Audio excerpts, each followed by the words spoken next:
Student, आज हम बात करेंगे कि परचेज़ की एंट्रियाँ किन किन तरीक़ों से की जाती हैं। तो सबसे पहले आप यदि चैनल में नए हैं तो मेरे चैनल को लाइक करें, सब्सक्राइब करें और यदि वीडियो अच्छी लगी हो तो आगे उसे शेयर करें। तो सबसे पहले परचेज़ गुड्स फॉर कैश। हम परचेज़ को कैश कब मानते हैं? जब हमारे पास दिया होता है कि परचेज़ जो हुआ है वो कैश में हुआ है।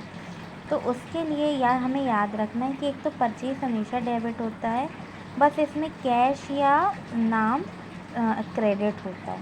तो सबसे पहले यदि परचेज़ गुड फॉर कैश है तो वो एक कैश परचेज़ यानी कि कैश ट्रांजैक्शन माना जाता है। फिर है परचेज़ कैश फ्रॉम राम, यानी परचेज़ किया है कैश लेकिन यहाँ पार्टी का नाम भी दिया है। तो इस स्थिति में हम यह मानते हैं कि परचेज़ तो डेबिट रहेगा ही रहेगा, परंतु जो कैश है वो हमारी क्रेडिट हो जाएगी। इस ट्रांजैक्शन को भी कैश मानते हैं।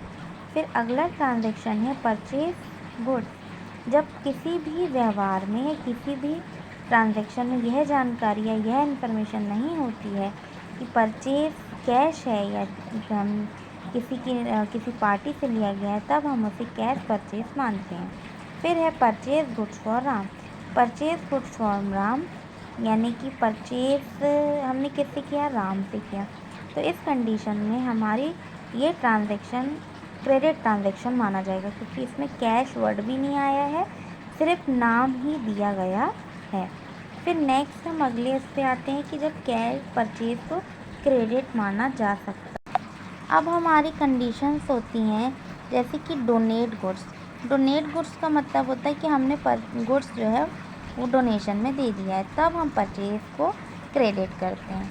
उसके बाद goods distributed for as a sample, मतलब यदि हमने गुड्स को सैम्पल में डिस्ट्रीब्यूट किया गया है तो उसको भी हम क्या मानते हैं?